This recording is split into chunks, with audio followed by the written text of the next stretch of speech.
absen terlebih dahulu. Siapa yang tidak hadir? Hadir semua. Hadir semua. Ya, bagus sekali. Oke, seperti yang sudah saya sampaikan pada minggu lalu, kita akan belajar informatika, yaitu materi tentang berpikir komputasional dan literasi digital. Minggu lalu pas waktu saat saya memperkenalkan apa saja materi kalian pada kelas 8 ini, saya sudah menyinggung tentang materi ini, ya kan? Sudah saya sebutkan kalau materi ini akan menjadi bab pertama kita. Jadi hari ini kita akan mulai mempelajarinya.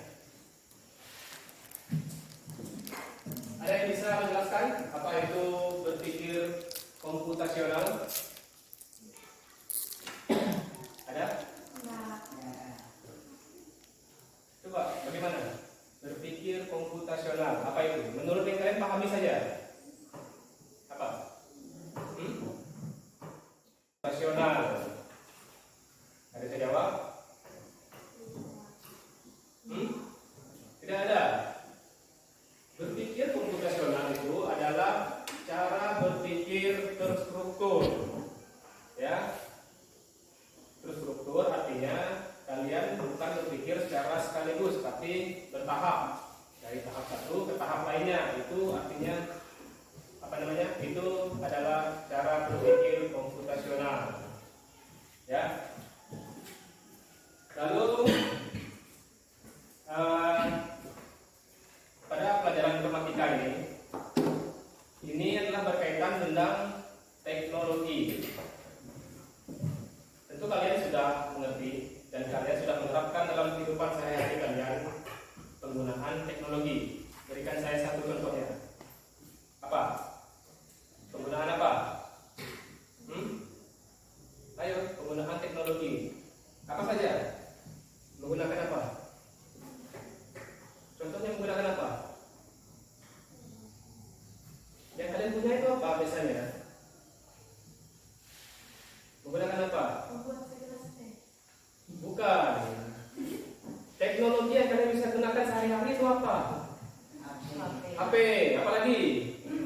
TV. Apa lagi? Laptop, komputer. Apa lagi yang bisa kalian gunakan? Alat-alat elektronik itu bisa disebut sebagai teknologi juga. Apa saja? Kipas angin, misalnya. Kulkas. Ya, rice cooker atau magicom orang bilangnya. Itu adalah penggunaan teknologi dalam kehidupan sehari-hari. Jangan bingung, ya. Lalu saya akan menyampaikan terlebih dahulu tujuan dari kita mempelajari tentang berpikir komputasional ini, yaitu yang pertama, menjelaskan pengertian berpikir komputasional dan 4 langkah utama, yaitu dekomposisi, pengenalan pola, abstraksi, dan algoritma. Yang kedua, mengidentifikasi contoh penerapan berpikir komputasional dalam kehidupan sehari-hari. Berikutnya, menjelaskan pengertian literasi digital serta pentingnya keamanan dan etika di dunia digital. Berikutnya, mempraktikkan perilaku bertanggung jawab saat menggunakan media digital. Berikutnya lagi, terakhir, menyelesaikan proyek sederhana yang memadukan berpikir komputasional dan literasi digital. Jadi itu adalah tujuan dari kita mempelajari tentang berpikir komputasional dan literasi digital. Jadi saya harapkan nanti setelah pelajaran ini kalian akan memahami tujuan pelajaran ini. Bukan saja memahami, tapi kalian bisa menerapkannya. Ya. Di sini saya ada video singkat, video sederhana tentang bagaimana penggunaan dalam berpikir komputasional, yaitu video tentang pemesanan makanan online. Ya, silakan kalian. Bagian ini ya, bagian menu. Kalian cari fitur Shopee, kemudian kalian klik pada fitur Shopee tersebut. Oke, seperti ini. Kemudian kalian akan dibawa ke halaman Shopee Food. Kemudian di sini akan ditampilkan beberapa menu makanan dan minuman dari toko-toko tertentu yang ada di dekat lokasi kalian atau di sekitar lokasi kalian, teman-teman. Nah, kebetulan saat ini di sini lagi ada diskon hemat 50%. Nah, seperti ini. Kalian bisa mencari-cari atau memilih-milih menu yang ingin kalian pesan. Kemudian supaya kalian lebih mudah dalam mencari atau menemukan menu yang kalian inginkan, kalian bisa gunakan kolom pencarian untuk menelusuri kategori jenis makanan atau minuman yang kalian inginkan. Sebagai contohnya seperti ini, di sini sudah muncul juga pencarian populer seperti ini ya teman-teman. Ada rekomendasi dari Shopee untuk pencarian populer. Oke, langkah selanjutnya untuk cara memesan atau order dari Shopee Food ini. Langkah pertama, kamu pilih salah satu menu makanan atau minuman yang kalian ingin beli atau kalian ingin pesan ya teman. Sebagai contohnya di sini saya akan memilih minuman saja, kopi ya teman. Oke, yang ini saja ya. Kalian klik pada menu makanan atau minuman yang ingin kalian beli. Kemudian di sini akan tampil lagi beberapa menu yang tersedia dari toko yang kalian pilih ya. Kemudian kalian bisa pilih-pilih dulu. Nah, sebagai contohnya di sini saya memilih yang ini aja ya, kopi kacang. Kemudian kalian klik pada tanda plus seperti ini ya. Oke, kemudian saya akan tambah lagi satu lagi. Sebagai contohnya saya memilih ini aja, es cuek. Klik lagi pada tanda plus seperti ini. Jika sudah selesai menentukan makanan atau minuman yang ingin kalian beli, kemudian untuk melanjutkan langsung saja check out. Kemudian di sini kalian bisa mengatur alamat pengiriman dan pastikan alamat pengiriman kalian sudah benar ya dengan alamat kalian saat ini. Kemudian langkah selanjutnya, jika kalian memiliki voucher diskon, untuk menggunakannya kalian klik saja pada bagian voucher yang ini ya, pilih atau masukkan kode seperti ini. Kemudian kalian pilih salah satu voucher diskon, kemudian klik OK. Kemudian langkah selanjutnya kalian pilih metode pembayaran di sini ya. Kemudian kalian di sini bisa menggunakan metode pembayaran Shopee atau COD, bayar di tempat ya teman-teman. Berhubung di sini waktu saya Shopee kosong, jadi saya pilih COD atau bayar di tempat. Selanjutnya di sini ada konfirmasi. Setelah menerima pesanan total 29.000 harus dibayar secara tunai. Klik konfirmasi. Kemudian langsung saja klik pesan sekarang untuk menyelesaikan pesanan. Jadi sudah kalian perhatikan, itu ada langkah-langkah cara memesan makanan secara online. Tapi untuk kalau kita di sini mungkin masih belum bisa diterapkan. Itu biasanya di kota-kota besar sudah seperti itu. Jadi orang tidak perlu ribet lagi untuk memesan, harus datang ke warungnya. Misalnya kita lagi kerja, belum ada waktu, tapi sudah menunjukkan waktu jam makan siang, sudah kita pesan. Jadi biar drivernya yang mengantar makanan kita, langsung kita bayar pada drivernya. Ya, pasti kalian bertanya, bagaimana bisa tiba-tiba ada driver di situ dan bagaimana dia mengetahui siapa kita yang memesan, apa saja yang dipesan, dan dia bisa mengantarnya tempat kita. Karena kalian belum pernah, mungkin kalian masih bingung, ya kan? Itu dikarenakan bahwa driver atau yang pengantar makanan itu juga memegang aplikasi Shopee itu, ya. Jadi dia berdasarkan peta yang ada di HP kita, jadi dia mendeteksi siapa sopir yang paling dekat di situ, dan itulah yang akan mendapatkan orderan atau pesanan. Jadi seperti itu sistemnya. Kita memesan, lalu aplikasi itu akan melacak setiap orang yang memegang aplikasi itu, drivernya terutama yang terdekat, dan dia akan mendapatkan orderan, dan dia yang akan memesankan makanan itu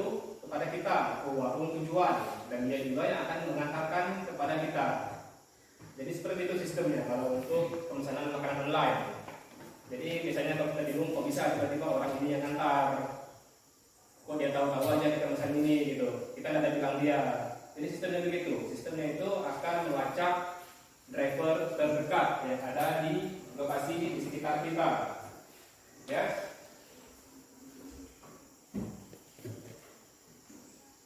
Lalu kita lanjutkan ke materi. Kita sudah masuk ke materi pengertian dari berpikir komputasional. Bisa kalian melihat sama-sama. Berpikir komputasional adalah suatu pendekatan pemecahan masalah yang terstruktur dan sistematis, terinspirasi oleh konsep dan teknik ilmu komputer. Pendekatan ini melibatkan penguraian masalah menjadi bagian-bagian yang lebih kecil dan mudah diatasi, serta merancang solusi yang efektif dan efisien. Seperti yang saya sudah tanyakan di awal, apa itu berpikir komputasional? Inilah pengertiannya. Jadi, cara berpikir komputasional itu adalah kalian memecahkan suatu masalah dengan memecah masalah itu sendiri. Ya. Jadi tidak bisa dipecahkan secara sekaligus. Untuk mempermudahnya, jika kalian memiliki suatu masalah, kalian bagi-bagi masalah itu. Kalian selesaikan dari yang terkecil sampai dengan selesai. Begitu caranya. Kalau kalian mau menerapkan berpikir komputasional, mungkin kita sudah menerapkan, hanya saja kita tidak sadar, ya kan? Misal sepertinya seperti ini. Kalian diberikan tugas oleh guru untuk mengerjakan PR. PR itu berbentuk pilihan ganda. Ada 50 misalnya. PR itu kita anggap sebagai apa? Sebagai masalah yang harus kita kerjakan, ya kan? Lalu bagaimana cara mengerjakannya? Kalian coba mengerjakan dari soal yang paling mudah bagi kalian. Jadi kerjakan soal paling mudah, cari soalnya dari 1 sampai 50, berapa soal yang kira-kira kalian anggap mudah dan bisa kalian selesaikan dalam waktu cepat. Lalu naik lagi tahapnya. Kerjakan soal yang kira-kira agak sulit. Setelah diselesaikan, kalian cari lagi dari 50 soal tadi diberikan. Kalian selesaikan soal agak sulitnya. Setelah selesai lagi, baru kalian cari soal yang dalam kategori sulit. Lalu kalian selesaikan. Begitulah kira-kira tahapan untuk untuk berpikir komputasional. Jadi kalian tidak perlu mengerjakan sekaligus, karena itu malah akan membuat pusing. Kalian cukup mengerjakan dari yang termudah hingga yang tersulit, ya.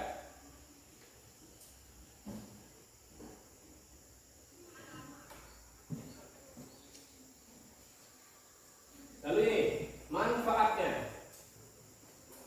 Berpikir komputasional sangat bermanfaat dalam kehidupan sehari-hari kita, apalagi dalam pemecahan masalah yang sedang kita hadapi. Saya akan bacakan. Berpikir komputasional memiliki banyak manfaat, terutama dalam meningkatkan kemampuan pemecahan masalah, melatih pola pikir logis dan kreatif, serta membantu memahami dan mengembangkan teknologi. Singkatnya, berpikir komputasional bukan hanya tentang pemrograman atau teknologi, tapi juga merupakan keterampilan hidup yang penting untuk memecahkan masalah, berpikir kreatif, dan beradaptasi dengan dunia yang terus berubah. Jadi, seperti sudah saya katakan, berpikir komputasional bukan hanya dalam pemecahan masalah saja, tapi berpikir komputasional juga memaksa kalian untuk terus berinovasi. Misal, saya berikan contoh. Kalian disuruh menanam bunga, ya kan? Menanam bunga normalnya adalah kalian menanam di tanah dalam pot bunga dan diberikan apa? Air sebagai makanannya. Lalu bunga itu lama tumbuh, ya kan? Lama tumbuh. Kalian harus mencari solusi bagaimana bunga ini supaya subur. Dengan cara apa? Diberi pupuk. Itu adalah inovasi. Berarti kita harus berpikir bagaimana hal yang seharusnya bisa lebih cepat itu menjadi sebuah solusi. Karena jika kita tidak memberi pupuk, dia akan tumbuh dengan sangat lambat. Ya, jadi pupuk itu adalah sebagai inovasi kita dalam menanam bunga tadi. Lalu masuk ke berikutnya, berpikir komputasional melibatkan 4 konsep utama, yaitu yang pertama adalah dekomposisi, proses pemecahan masalah kompleks menjadi bagian-bagian yang lebih kecil dan mudah dikelola.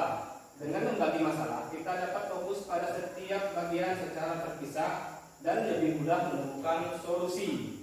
Contohnya, saat membuat kue, dekomposisinya bisa berarti memecah resep menjadi langkah-langkah seperti menyiapkan bahan, mengaduk adonan, memanggang, dan menghias. Seperti itu dekomposisi. Jadi setiap langkah, suatu yang kalian buat itu dipecah menjadi langkah-langkah kecil, mulai dari langkah-langkah awal menyiapkan bahan, ya kan? Lalu sudah disiapkan bahan, bahannya dicampur, diaduk, sudah diaduk lalu dibentuk, sudah dibentuk lalu dimasak, dari masak lalu dihias sampai dengan kuenya jadi. Itu namanya dekomposisi. Lalu ada pengenalan pola. Proses mengidentifikasi pola, persamaan, dan kecenderungan dalam data atau masalah.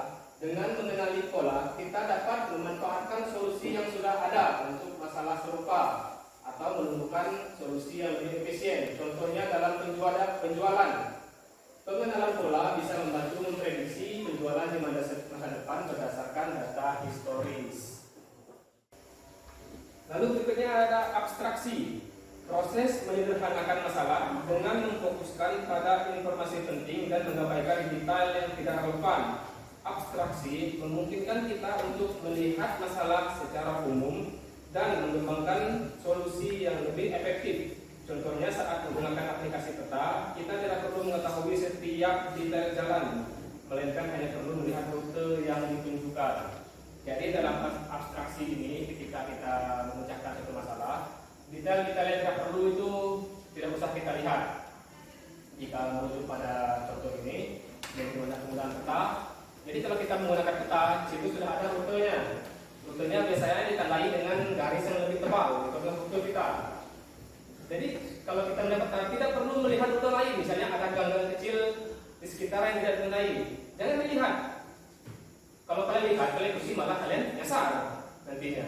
Jadi kalian ikuti saja rute yang sudah ada. Misalnya rute kecil yang tidak perlu, tidak usah dilihat. Lalu ada algoritma. Proses merancang langkah-langkah sistematis dan terurut untuk pemecahan masalah. Algoritma memberikan urutan langkah yang jelas terperinci agar masalah dapat diselesaikan dengan efektif. Contohnya algoritma untuk memasak mie instan dalam merebus air, memasukkan mie, menambah bumbu, dan menyajikannya. Seperti halnya contoh yang sebelumnya, seperti membuat kue, itu juga ada algoritmanya. Ya, jadi ada langkah-langkah, ada prosedur-prosedur yang harus kita lalui. Karena tidak mungkin kita langsung membuat kue, langsung tiba-tiba jadi, langsung dihias. Tanpa kita menyiapkan bahan, tanpa kita mengaduk bahannya, tanpa kita memasukkannya dalam oven, tidak mungkin. Tidak mungkin bisa langsung dihias. Apa yang dihias, kuenya belum jadi. Ataupun mau langsung dimasak, apa yang dimasak, sedangkan bahannya belum kita aduk, belum kita gabungkan. Seperti itu ya. Baik, lanjut ke pengertian literasi digital. Jadi yang tadi untuk berpikir komputasi itu kita anggap selesai ya, karena kalian tadi bilang sudah paham, karena memang tidak terlalu sulit. Dimana tadi berpikir komputasi adalah berpikir secara sistematis, secara terstruktur ya, itu saja intinya. Tadi hanya sekedar contoh dan penjelasannya. Pokok intinya kalian jika berpikir secara komputasional itu adalah berpikir secara sistematis. Baik, lalu lanjut ke pengertian literasi digital. Ini masih satu materi informatika dan ini adalah materi keduanya, literasi digital. Literasi digital adalah kemampuan untuk memahami dan menggunakan teknologi informasi dan komunikasi secara efektif, termaksud kemampuan mengakses, mengevaluasi, membuat, dan mengkomunikasikan konten digital. Ruang lingkup literasi digital mencakup berbagai aspek, mulai dari penggunaan perangkat keras dan perangkat lunak, hingga pemahaman tentang etika dan keamanan digital. Literasi digital lebih dari sekedar kemampuan menggunakan perangkat digital. Ini melibatkan pemahaman tentang bagaimana teknologi bekerja, bagaimana mengakses informasi yang relevan, bagaimana mengevaluasi keandalan informasi tersebut, dan bagaimana menggunakan informasi tersebut secara bertanggung jawab dan etis. Jadi dalam materi literasi digital ini, kalian bukan hanya menggunakan teknologi saja, tapi kalian juga bisa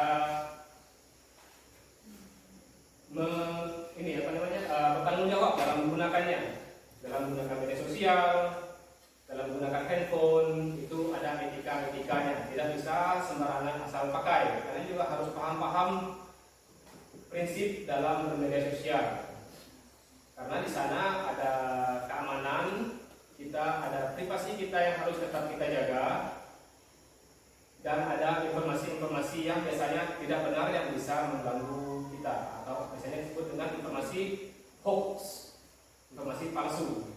Jadi kita harus pandai-pandai mencari. Itulah etikanya. Terus selanjutnya ada yang terakhir, ruang lingkup literasi digital. Yang pertama, akses. Kemampuan untuk menemukan, mengakses, dan mengunduh informasi dari berbagai sumber digital. Lalu, evaluasi, kemampuan untuk menilai kebenaran, keakuratan, dan keandalan informasi yang ditemukan secara online. Yang ketiga, kemampuan untuk membuat konten digital seperti teks, gambar, video, dan audio. Yang keempat, komunikasi, kemampuan untuk berkomunikasi secara efektif melalui berbagai platform digital. Lalu, berikutnya ada etika, pemahaman tentang norma-norma etika dalam penggunaan teknologi termasuk privasi, hak cipta, perilaku online yang bertanggung jawab. Yang terakhir ada keamanan, kemampuan untuk melindungi data pribadi dan informasi sensitif dari akses yang tidak sah dan mengancam keamanan lainnya. Jadi itu adalah ruang lingkup dalam menggunakan teknologi. Ya, terutama di sini adalah handphone, karena handphone itu adalah sebagai penghubung kita dengan orang lain dan sebagai media kita bersosialisasi dengan orang lain, baik yang kita kenal maupun kita tidak kenal. Oke, sudah sampai di sini untuk materinya. Jadi berikutnya kalian akan saya berikan tugas, ya. Jadi sini sudah ada saya bagi dua kelompok. Sudah saya siapkan kelompok kemarin, kita bagi, kalian diskusi. Tapi setiap kelompok akan memiliki materi yang berbeda, masalah yang berbeda, jadi tidak sama, tidak bisa nyontek jadinya. Hanya bisa bekerja antar kelompoknya saja, ya. Jadi kelompok pertama itu, saya tunjuk kelompok pertama ada di sini. Kelompok pertama itu akan menjelaskan tentang membuat infografis etika menggunakan internet, ya. Dicatat tugasnya. Coba catat dulu apa tugas kalian. Tugasnya adalah membuat infografis etika. Coba tulis biar tidak lupa. Membuat infografis etika menggunakan internet, ya. Membuat infografisnya. Jadi di sini tugasnya infografis itu adalah bagaimana sebaiknya tindakan kita dalam menggunakan internet, ya. Apa saja yang boleh dilakukan, apa saja yang tidak boleh kita lakukan di sana. Paham? Jadi diskusikan dengan kelompoknya. Saya kasih waktu kira-kira 5-10 menit. Tidak usah banyak, semampunya kalian. Setelah itu kalian nanti bacakan hasil diskusinya, ya. Lalu untuk kelompok 2. Kelompok 2 ini tentang berpikir komputasional, ya. Jadi tugas kalian adalah membuat satu contoh berpikir komputasional sederhana yang biasa kalian lakukan sehari-hari, ya. Jadi beda dengan setelah ada tentang literasi digital, kalian tentang berpikir komputasionalnya. Jadi kalian buat tugasnya, bagaimana contohnya, apa saja langkah-langkahnya, ya, dan masukkan 4 aspek tadi. ya, di mana dia ada di komposisi, pengenalan pola, abstraksi dan algoritmanya. Kalian cari contohnya, kalian masukkan ke setiap 4 aspek tadi dari langkah-langkah tersebut. Nanti setelah selesai kalian bacakan hasil diskusinya. Ngerti? Ya, silakan diskusi dulu. Kita mulai dari kelompok 1 terlebih dahulu. Silakan kelompok 1 di tempat saja presentasinya.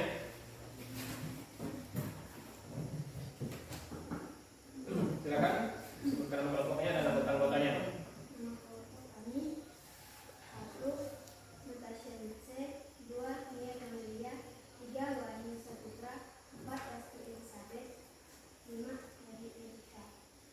Nomor 2 dengarkan ya. Yang keras ya, bacanya. Baik, terima kasih untuk waktunya.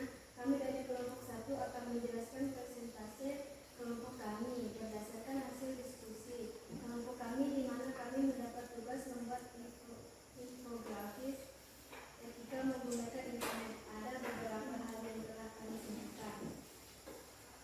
Infografis tentang etika menggunakan internet atau yang sering disebut netiquette, menekankan pentingnya perilaku sopan dan bertanggung jawab saat berinteraksi di dunia maya.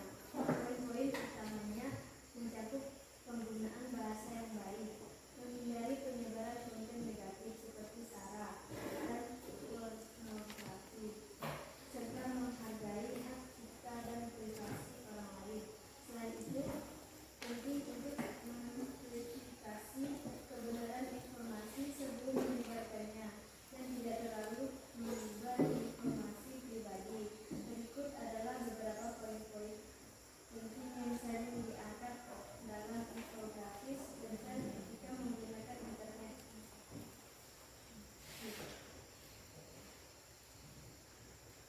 Menggunakan bahasa yang baik dan sopan, hindari penggunaan bahasa kasar, provokatif atau menyentuh perasaan orang lain. Perhatikan waktu, hindari mengirim pesan atau posting di waktu yang tidak tepat, terutama saat berinteraksi dengan orang lain. Ucapkan salam dan sampaikan identitas. Awali percakapan dengan salam dan kenalan diri jika perlu. Berpikir sebelum berbicara, menulis. Pertimbangkan konsekuensi dari pesan atau poin yang akan dibagikan. Hindari penyebaran sara, pornografi dan kekasaran. Jangan membagikan konten yang bersifat diskriminatif, mengandung unsur pornografi atau kekerasan. Periksa kebenaran berita.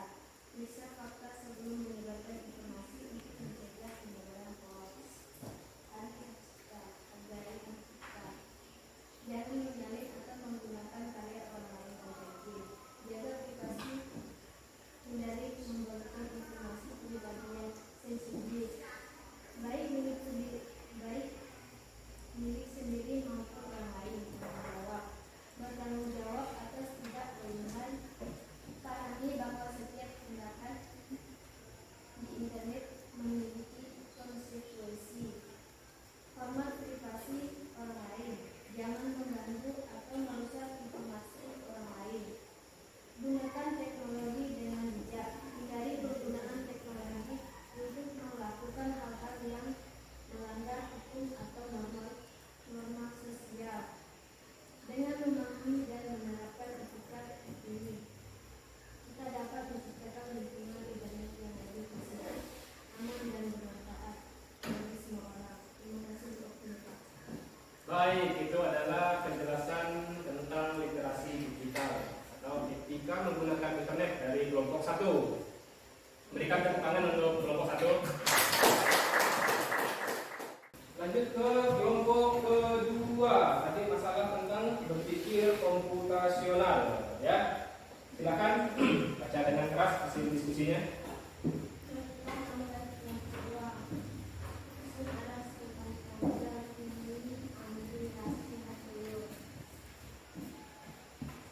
Terima kasih untuk waktunya. Kami dari kelompok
Baik, itu adalah tadi dari kelompok 2. Berikan tepuk tangan untuk penjelasan dari kelompok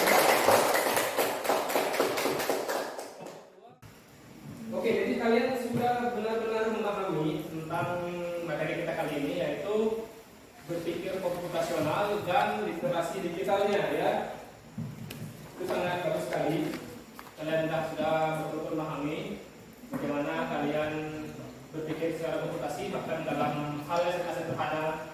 Lalu kalian memahami tentang literasi digital, bagaimana etika menggunakan internet dalam kehidupan sehari-hari kalian. Jadi sudah seperti disampaikan oleh kelompok 1 dan kelompok 2.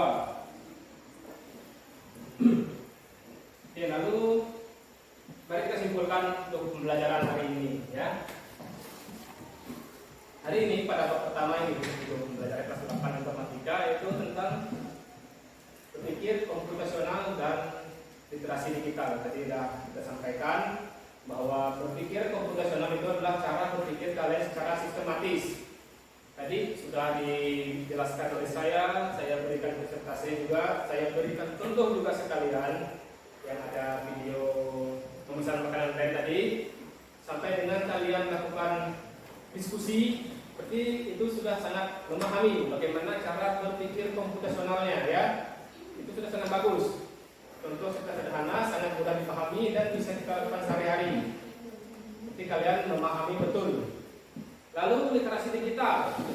Saya tadi juga sudah menampilkan tentang etikanya, tentang apa saja yang mau dilakukan, apa saja yang tidak mau dilakukan dalam menggunakan teknologi, terutama media sosial. Jadi juga sudah didiskusikan oleh kelompok pertama dan mereka menyampaikannya dengan cukup bagus. Bukan cukup bagus, malah sangat bagus, karena mereka menyampaikan dengan detail apa saja yang boleh, apa saja yang tidak, dan bagaimana cara kita bertanggung jawab dalam menggunakan sosial media, lebih bijak dalam menggunakan internet. Itu adalah pemahaman yang sangat bagus dan sangat sederhana, ya.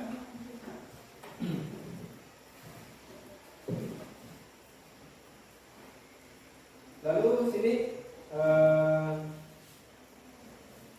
saya akan memberikan tugas, ya. Tugas untuk kalian dikumpulkan minggu depan, karena minggu depan lagi kita ada pembelajaran informatika lagi, ya. Silakan, ini tugasnya individu bukan kelompok, kalian catat masing-masing tugasnya. Siapkan bukunya, kalian catat tugasnya.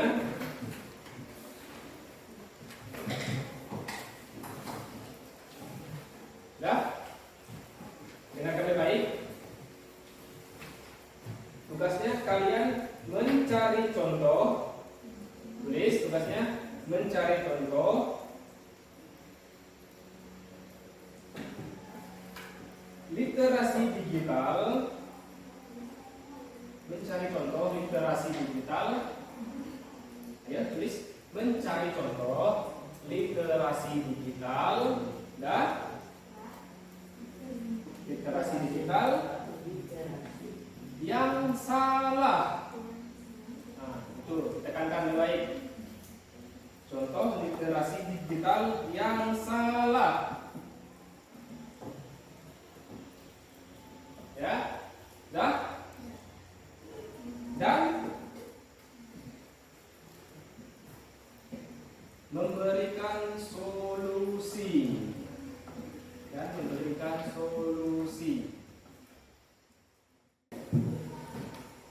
Baiklah, sampai di situ dulu. Saya sudah memberikan tugas juga, sudah membuat kelompok tadi diskusi. Saya rasa pembelajarannya selesai. Untuk kelasnya mana?